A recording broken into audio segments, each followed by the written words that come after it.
study chapter 7. Our chapter 7 name is Air and Water.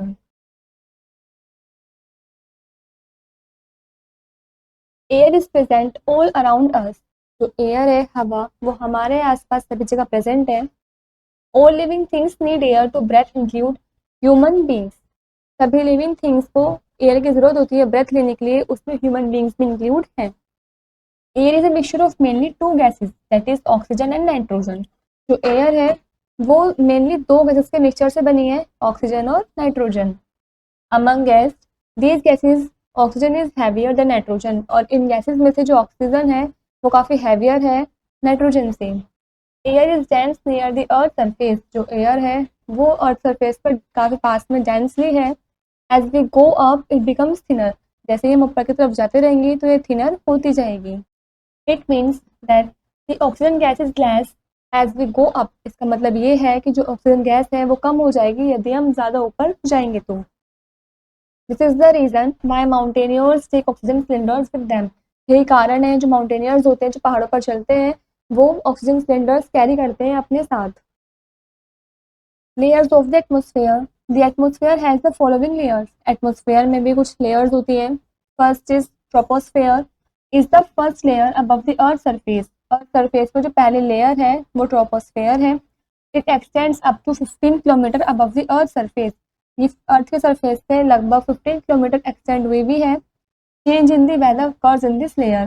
Weather में change देखने को मिलता है वो इस लेयर्स में होता है. Next is stratosphere is the second layer of the atmosphere. जो स्ट्रेटोस्फेयर है वो सेकंड लेयर है एटमोसफेयर की. It x tends about 35 kilometre from above the earth surface. ये जो लेयर है ये एक्सटेंड हुई भी अर्थ सरफेस पे लगभग 35 kilometre. The ozone layer forms the upper part of the layer. जो ओजोन लेयर है वो अपर पार्ट बनाती है, इस लेयर को फॉर्म करती है. Which are act like a shield that protects us from the harmful ultraviolet rays of the sun. जो बिल्कुल शील्ड की तरह एक्ट करती है, जो हार्मफुल अल्ट्रावायलेट रेज को, जो सन की हार्मफुल अल्ट्रावायलेट रेज होती है उससे प्रोटेक्ट करती है, उससे बचाती है. Jet plane usually fly in this layer. Jet planes होते हैं वो ज़्यादातर इस लेयर में फ्लाई होते हैं. Next is mesosphere is the third layer of the atmosphere. जो मेसोस्फेयर है वो थर्ड लेयर है एटमोसफेयर की. It extends from 50 to 80 kilometre above the earth surface. ये लगभग 50 से 80 किलोमीटर एक्सटेंड हुई भी है अर्थ सरफेस से. In this layer temperature begins to fall as we go higher. इस लेयर में जो टेम्परेचर है वो गिरना स्टार्ट हो जाता है जैसे ही हम जितना ऊपर जाते जाएंगे तो. That is why it is known as a cold layer. इसलिए हम इसको कोल्ड लेयर भी बोलते हैं. मेटोर्स और rock fragments burn up in the mesosphere. जो मेटोर्स या रॉक फ्रेगमेंट्स होते हैं वो मेसोस्फेयर में ही बर्न होते हैं. Next is thermosphere is the fourth layer. जो थर्मोस्फेयर है वो फोर्थ लेयर है. It extends from 80 kilometre above the earth surface to outer surface. ये अर्थ के सरफेस से आउटर सरफेस तक लगभग 80 किलोमीटर एक्सटेंडेड हुआ है. Here temperature increases with height and can rise to as high as 3000 degree F. यहाँ पर जो टेम्परेचर है वो इंक्रीज होता रहता है हाइट के साथ और वो राइज होता रहता है हाइट के अकॉर्डिंग बढ़ता रहता है as 3000 degree F. This layer is known as the upper atmosphere. इस लेयर को हम अपर एटमोसफेयर भी बोलते हैं. Space shuttles orbit the earth in this layer. जो स्पेस शटल्स होती है ऑर्बिट में वो अर्थ की इसी लेयर में होती है. This picture shows layers of atmosphere. Exosphere is the fifth layer of the atmosphere. जो exosphere है वो fifth layer है atmosphere की. The air here is very thin. यहाँ पर जो air होती है वो काफ़ी thin होती है. Beyond the exosphere is a vast empty space. Exosphere ये vast है, काफ़ी बड़ा है, इसके पीछे काफ़ी empty space भी है, काफ़ी खाली जगह भी है. There is no air in this space. इस space में कोई भी air नहीं है, हवा नहीं है. Artificial satellites orbit the earth in this layer. जो आर्टिफिशियल सैटेलाइट्स ऑर्बिट हैं अर्थ की वो इस लेयर में है. Importance of the atmosphere. Some of the ways in which the atmosphere is useful for us are. कुछ वेज दे रखे हैं, कुछ तरीके दे रखे हैं जिससे जो एटमोसफेयर है वो काफ़ी यूजफुल होता है हमारे लिए. एक फर्स्ट पॉइंट पढ़ते हैं. It keeps our planet warm. ये हमारे प्लैनेट को वार्म रखता है. Next is it provides us with air to breathe. ये हमें एयर प्रोवाइड करते हैं ब्रेथ लेने के लिए, सांस लेने के लिए. Next is The ozone layer in the atmosphere absorbs the harmful ultraviolet rays of the sun. जो ओजोन लेयर होती है एटमोस्फेयर के अंदर वो सन की हार्मफुल अल्ट्रावायलेट रेज को एब्जॉर्ब कर लेते हैं. Next is the atmosphere helps in recycling water through the water cycle. जो एटमोस्फेयर होता है वो हेल्प करता है वाटर को रिसाइकिल करवाने में वाटर साइकिल के थ्रू. Next composition of air. Air is mixture of gases. जो एयर है वो गैसेज का मिक्सचर है. It contains many gases which are useful to plants and animals. ये अपने अंदर काफ़ी सारी गैसेज को कंटेन करके रखते हैं जो काफ़ी यूजफुल होते हैं प्लांट्स के लिए भी और एनिमल्स के लिए भी. The gases present in the air are nitrogen, oxygen, carbon dioxide and water vapour. जो गैसेज प्रेजेंट होती हैं एयर के अंदर वो है nitrogen, oxygen, carbon dioxide and water vapour. These gases are present in different amounts. जो gases होती हैं ये एयर के अंदर अलग अलग अमाउंट में प्रेजेंट होती हैं. Air consist of 78% nitrogen. जो एयर है वो 78% नाइट्रोजन कंसिस्ट करता है, 21% oxygen and remaining 1% comprises the number of other gases such as argon, neon and carbon dioxide. और बचा हुआ जो 1% है उसमें other number of gases present होती हैं एयर के अंदर जैसे कि argon, neon, carbon dioxide. Water vapour is also present in the air. Water vapour भी एयर के अंदर प्रेजेंट होता है. The amount of water vapour varies in the atmosphere from place to place. जो वाटर वेपर का amount है वो हर जगह बदलता रहता है एटमोस्फेयर के according. The amount of water vapour present in the atmosphere is called humidity. जो वाटर वेपर की अमाउंट होती है जो एटमोस्फेयर में प्रेजेंट होती है उसको हम ह्यूमिडिटी बोलते हैं. In rainy season humidity is high. बरसात के मौसम में रेनी सीजन में ह्यूमिडिटी काफ़ी हाई होती है, काफ़ी बढ़ जाती है. Coastal areas have high humidity. Coastal areas में भी हाई ह्यूमिडिटी होती है. Water vapour has a significant impact on temperature. Water vapour का सिग्निफिकेंट इम्पैक्ट होता है टेम्परेचर पर. Air also contains dust particles and smoke. जो एयर है वो अपने अंदर डस्ट पार्टिकल्स और स्मोक को भी कंटेन करके रखती है.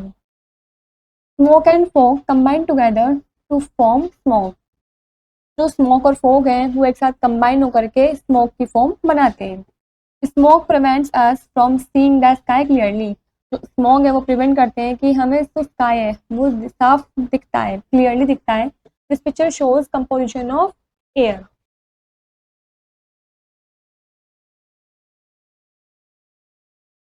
Next is properties of air. Air occupies space. Air is matter and therefore it must take up space. जो air है वो matter है, इसका मतलब वो space लेगी, जगह को घेरेगी. Here is an activity to demonstrate that air occupies space. नीचे कुछ एक्टिविटी दे रखी है आपको जिससे पता चलेगा कि जो एयर है वो भी स्पेस को ऑक्यूपाई करती है, जगह को घेरती है. You will need. आपको किन किन चीज़ों की ज़रूरत है? Tumbler, water and glass. What to do. अब आपको इनका क्या करना है? Take a tumbler half with water and a glass. आपको टम्बलर में मतलब हाफ लेना है, उसमें पानी करना है और ग्लास लेना है. Invert the glass and try to push it down into the water. आपको उस ग्लास को इन्वर्ट करना है, कोशिश करनी है कि जो पानी है वो नीचे की तरफ पुश डाउन हो सके. It is difficult to do so. ये काफ़ी मुश्किल है करने के लिए. Next, tilt the glass a little and push it into the water. आपको उस ग्लास को थोड़ा टिल्ट करना है, थोड़ा सा, और उसको पुश करना है वाटर को नीचे की तरफ, जैसे कि आपको इस पिक्चर में शो कर रखा है, लाइक दैट.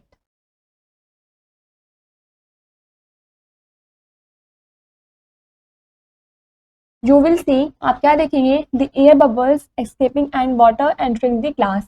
आप देखेंगे जो एयर बबल्स हैं वो एस्केप हो रहे हैं, बाहर निकल रहे हैं, और जो वाटर है वो ग्लास के अंदर एंटर हो रहा है. The air as it moves out of glass it's replaced by the water and makes air bubbles. Moving air takes up space. जो air है वो मूव करेगी आउट ऑफ ग्लास के बाहर और वो रिप्लेस हो जाएगी वाटर के द्वारा और वो एयर बबल्स बनाएगी, जो प्रूव कर रहा है कि जो एयर है वो जगह को घेर रही है, स्पेस ले रही है. Next, air exert pressure. You will need. आपको क्या क्या चीज़ों की जरूरत है? A soft drink can, a glass tumbler and a screwdriver. What to do. इनका क्या करना है? Make a hole in the can with the help of a screwdriver. Screwdriver की हेल्प से आपको उस कैन में, जो कोल्ड ड्रिंक की कैन थी, उसमें आपको होल करना है. Try pouring the soft drink into the glass tumbler. अब आपको कोशिश करनी है कि उस ग्लास टम्बलर के अंदर आपको सॉफ्ट ड्रिंक डालनी है. Make another hole a little away from the first one. और आपको दूसरे होल बनाने हैं, जो पहले आपने होल बनाया था उससे थोड़ी जगह छोड़ करके दूसरे होल बनाने हैं, इस तरीके से. Now again pour the soft drink into the glass tumbler. उसके बाद आपको दोबारा से उस ग्लास टम्बलर के अंदर सॉफ्ट ड्रिंक डालनी है। यू विल सी, आप क्या देखेंगे, when one hole is made the soft drink comes out very slowly. आप देखेंगे जब एक होल बनाया था तो जो सॉफ्ट ड्रिंक थी वो बहुत धीरे धीरे करके बाहर निकल रही थी। Once the second hole is made it comes out fast. लेकिन जैसे ही हमने सेकंड वाला होल बनाया तो वो जो सॉफ्ट ड्रिंक है वो काफ़ी जल्दी जल्दी बाहर आने लगी। आपको इस पिक्चर में जैसे कि शो कर रखा है। Conclusion, air enters the can when the second hole is made. जो एयर है वो एंटर हो गई कैन के अंदर जब सेकंड होल बनाया हमने उस कैन के अंदर। As air enters the can its pressure pushes the soft drink out. जैसे कैन के अंदर एयर एंटर हुई, हवा अंदर गई तो प्रेशर लगा और उसने सॉफ्ट ड्रिंक को बाहर की तरफ पुश किया, जिस वजह से दूसरा होल करते ही सॉफ्ट ड्रिंक उसमें से काफ़ी जल्दी बाहर निकलने लगी थी as comparison to first hole. Air is needed for burning, the oxygen in the air keeps the fire burning. जो ऑक्सीजन होती है एयर के अंदर उससे आग जो है वो जल्दी लग जाती है, फायर हो जाती है। There can be no fire without air, it means oxygen. बिना ऑक्सीजन के, बिना हवा के फायर नहीं लग सकती है, आग नहीं हो सकती है। यू विल नीड, आपको किस चीज़ की जरूरत है, candles, glass, table and matchbox. What to do, इनका क्या करना है, take candles and place them on a table. आपको कैंडल्स लेनी है और उसको टेबल पर रख देना है। इस तरीके से light them and see them burning, आपको उनको जलाना है और जलते हुए देखना है। Put a glass over one of the candles, आपको उन दोनों में से एक कैंडल के ऊपर इस तरीके से ग्लास को रख देना है। वॉट डू यू ऑब्जर्व, आपने क्या ऑब्जर्व किया, यू विल सी, आपने देखा, the flame of the candle covered with glass will go out after some time. आप देखेंगे जो फ्लेम थी कैंडल की, जब हमने उसके ऊपर ग्लास रख दिया तो कुछ देर बाद जो कैंडल की फ्लेम थी वो बुझ गई थी। This is because the candle will use up all the oxygen in the glass. ऐसा इसलिए क्योंकि कैंडल को ग्लास के अंदर से ऑक्सीजन नहीं मिल पाई, हवा नहीं मिल पाई। When all oxygen is used up, it will not be able to burn anymore and get extinguished। जब वो सारी ऑक्सीजन उसकी खत्म हो गई और अब उसको ऑक्सीजन नहीं मिल पा रही है ग्लास ढकने की वजह से, इसलिए वो बुझ गई, वो ज़्यादा देर तक जल नहीं पाई। Air has weight, an empty gas cylinder weighs less than a filled one. जो खाली गैस सिलेंडर होता है उसका वेट हल्का होता है एज कंपेरिजन टू भरे हुए सिलेंडर से। This is because gas, it means air has weight, इसका मतलब ये है जो गैस है यानी कि हवा है उसमें वेट भी है। The following activity demonstrates this property, इस प्रॉपर्टी को कुछ एक्टिविटीज के तरीके से हमने शो कर रखा है, दिखा रखा है। यू विल नीड, आपको किन किन चीज़ों की जरूरत है, balloon, stick, sellotape. What to do, इनका क्या करना है, blow up two balloon so they are same size. आपको दो बलून्स फुलाने हैं सेम साइज के, tie a string to each balloon, और आपको हर एक बलून में, मतलब दोनों ही बलून में स्ट्रिंग को टाई कर देना है, बांध देना है। Tie each of the balloons to each end of a ruler tight enough so that string does not slip. अब आपको क्या करना है, हर एक बैलून को हर एक एंड से रूलर से टाइटली उसको बांध देना है, जिस वजह इनफ, जिससे कि जो स्ट्रिंग है वो स्लिप ना हो सके। Tie a string loosely around the centre part of the ruler, आपको स्ट्रिंग को टाई करना है धीरे तरफ से उस रूलर के सेंटर पार्ट के आसपास। Now prick one balloon with a needle, आपको निडल की हेल्प साथ एक बलून को प्रिक करना है, उठाना है। यू विल सी, आप क्या देखेंगे, you will see the ruler tilt towards the inflated balloon. आप देखेंगे रूलर है वो टिल्ट हो गया है इन्फ्लेटेड बलून की तरफ। Conclusion, the inflated balloon has air in it, जो इन्फ्लेटेड बलून था उसके अंदर एयर थी, and that is why it is heavier than other balloon, और यही कारण है कि वो दूसरे बैलून से काफ़ी हैवियर था, भारी था। This proves that air has wait, और ये प्रूफ हो चुका है कि एयर के अंदर क्या होती है, वेट होती है। देखिए आपको इस रूलर के अंदर के दिखा रखा है, ये बलून जिसमें हवा भरी हुई है और ये बलून जिसमें हवा भरी हुई नहीं है, तो ये नीचे की तरफ है और ये ऊपर की तरफ रेस हो गया है। इट मीन्स जिसमें एयर है उस बलून में वेट ज़्यादा है और जिसमें एयर नहीं है उस बलून में वेट कम है। इट मीन्स ये बात प्रूफ हो चुकी है कि जो एयर है उसके पास वेट भी होता है। Reduce of air pressure, we make use of air pressure in many ways, हम काफ़ी तरीकों से एयर प्रेशर का यूज़ कर सकते हैं। First is as we suck with the straw, air pressure reduce in the straw, जब हम किसी भी चीज़ को स्ट्रॉ की हेल्प से सक करते हैं तो जो एयर प्रेशर होता है स्ट्रॉ में वो रिड्यूस हो जाता है, कम हो जाता है। Air pressure pressing down on the liquids in glass makes it rise into the straw, air pressure होता है वो नीचे की तरफ प्रेस डाउन हो जाता है, लिक्विड को नीचे की तरफ करता है और ग्लास में वो जो स्ट्रो है उसमें से वो जो लिक्विड है वो राइज अप हो जाता है, ऊपर की तरफ आ जाता है। Second is toy such as the punching clown are inflated with air. कुछ टॉयज होते हैं जैसे कि पाउचिंग क्लॉन, ये इन्फ्लेटेड होते हैं एयर के साथ। They retain their shape because of air pressure exerted from inside. ये अपनी शेप ले लेते हैं क्योंकि इनके अंदर जो एयर प्रेशर है वो एक्सर्टेड कर दी जाती है, भर दी जाती है। Next is a doctor's string also works in the same way. जो डॉक्टर की सिरिंज होती है वो भी सेम इसी तरीके से काम करती है। When the plunger of the syringe is pushed in, the air in the syringe is removed. जो प्लंगर होता है, जब प्लंगर होता है सिरिंज का, हम उसको नीचे की तरफ पुश करें तो एयर है वो सिरिंज को रिमूव कर देती है। As the plunger is pulled up, air pressure force the liquid in the medicine bottle to rise up through the needle. तो जो प्लंगर होता है, जब उसको पुल्ड अप करते हैं, ऊपर की तरफ खींचते हैं, तो जो एयर प्रेशर होता है वो लिक्विड पर फोर्स लगाता है मेडिसिन बॉटल के अंदर, और वो जो लिक्विड होती है वो निडल के थ्रू राइज अप हो जाती है, ऊपर सिरिंज के अंदर आ जाती है। Next is vehicle tyres are filled with compressed air. जो व्हीकल टायर्स वगैरह होते हैं वो कंप्रेस्ड एयर से साथ फिल्ड हुए भी होते हैं। They can bear the weight of a vehicle and help it to move. जो व्हीकल का वेट होता है उसको बियर करते हैं और हेल्प करते हैं उनको मूव करवाने में। This picture shows use of air pressure. इसमें शो कर रखा है कि कैसे हम एयर प्रेशर का यूज कर रहे हैं। Next point, a hand pump functions due to air pressure. Hand pump होते हैं वो भी एयर प्रेशर के दौरान फंक्शन करते हैं। When the handle is route up, जब हम हैंडल को ऊपर की तरफ उठाते हैं, the air pressure inside the pump is reduce and water moves into occupied the space. जो एयर प्रेशर होता है पंप के अंदर वो रिड्यूस हो जाता है, कम हो जाता है, और जो वाटर है वो जो स्पेस होता है ऑक्यूपाई वो करा हुआ वहाँ पर मूव कर जाता है, वहाँ पर आ जाता है। Next is water. Other than air, water is the most important substance needed by living beings. Air से अलग हटके जो वाटर है वो मोस्ट इंपॉर्टेंट सब्सटेंस है। एयर की तरह से इसकी जरूरत भी सभी लिविंग बींग्स के द्वारा होती है। Living beings can not live without water. Living beings बिना पानी के जिंदा नहीं रह सकते। We need water for drinking, bathing, cooking and many other activities. हमें पानी की जरूरत होती है पीने के लिए, नहाने के लिए, खाना बनाने के लिए और दूसरी एक्टिविटीज में भी। Plants also need water to make their food. Plants को भी पानी की जरूरत होती है अपना खाना बनाने के लिए। Water fills the oceans, seas, rivers and lakes which cover more than 3/4 of the earth surface as surface water. जो वाटर है वो फिल कर देता है, भर देता है ओशन को, सीज को, रिवर्स को, लेक्स को, जो कि मोर देन 3/4 अर्थ के सरफेस पर जो पानी वो कवर्ड हुई हुई है वाटर के सरफेस से। It is also found inside the crust of the earth as ground water.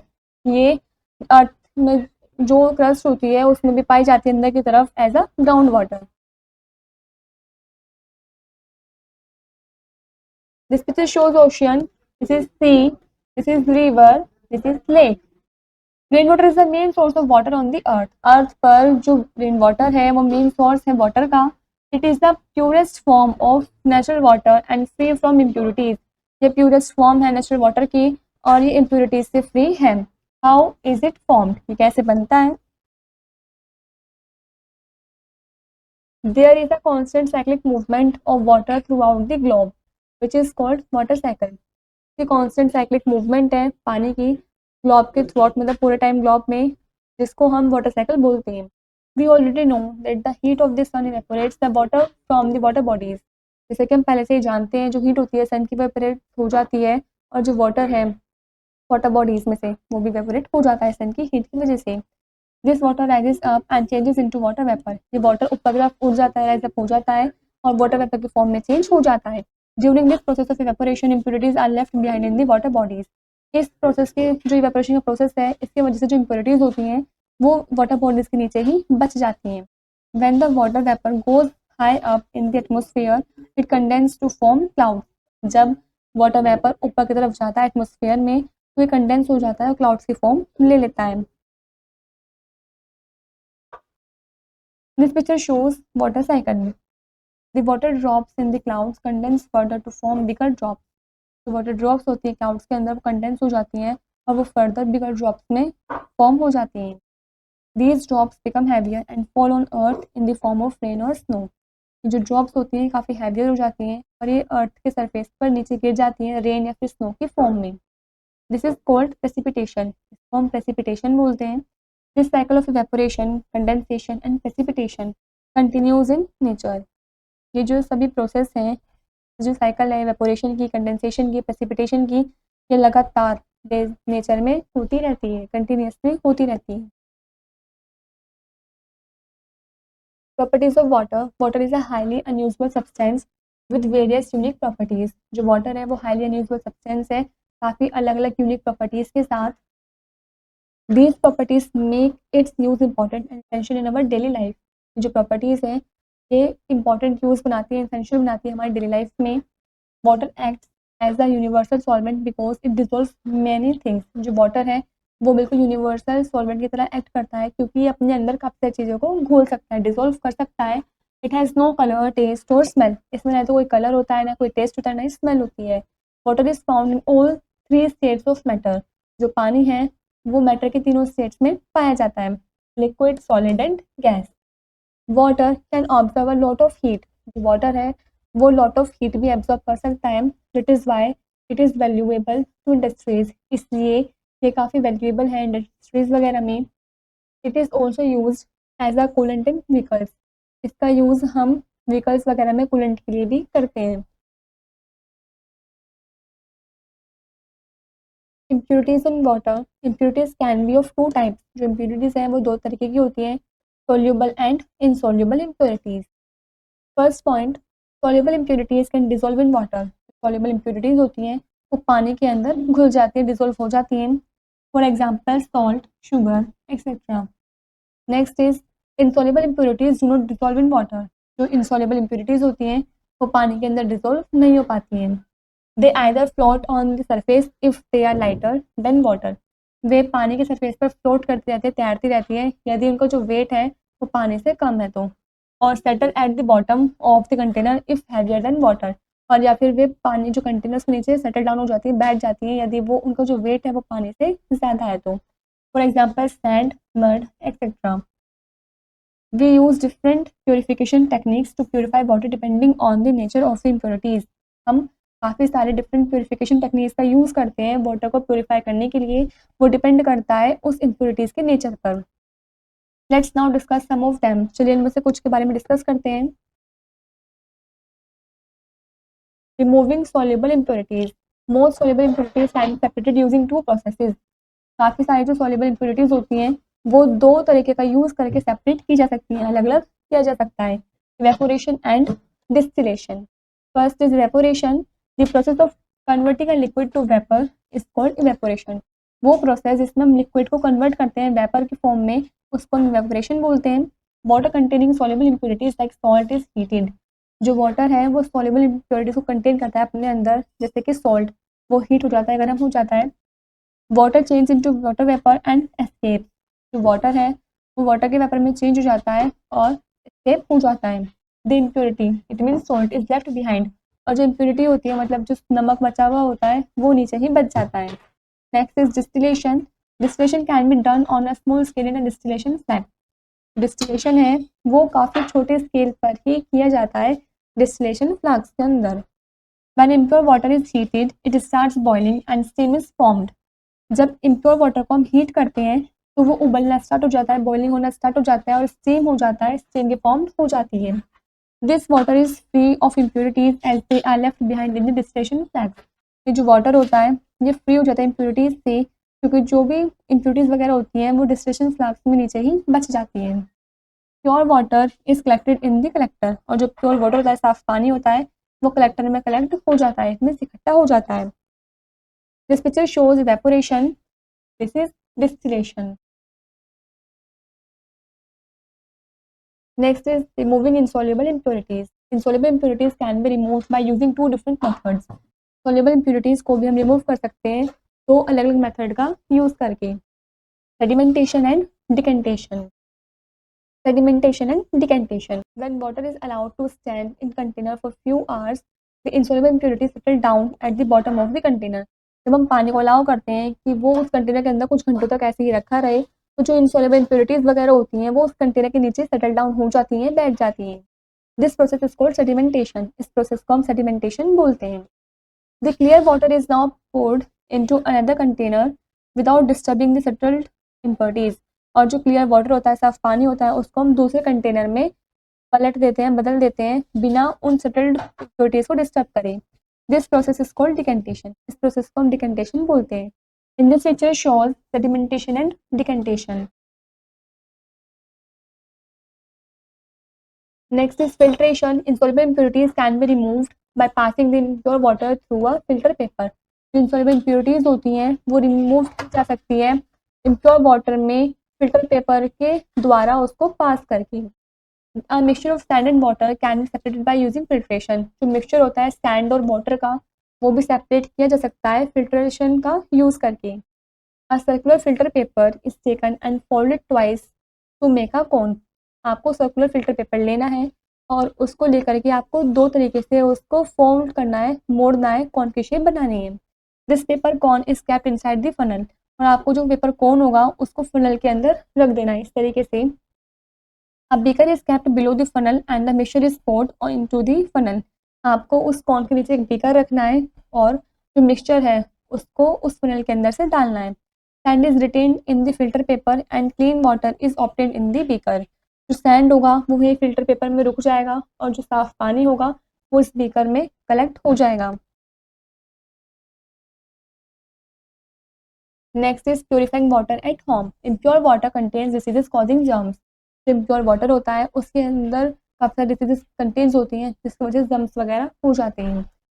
Drinking water can be made germs free pure by the following processes.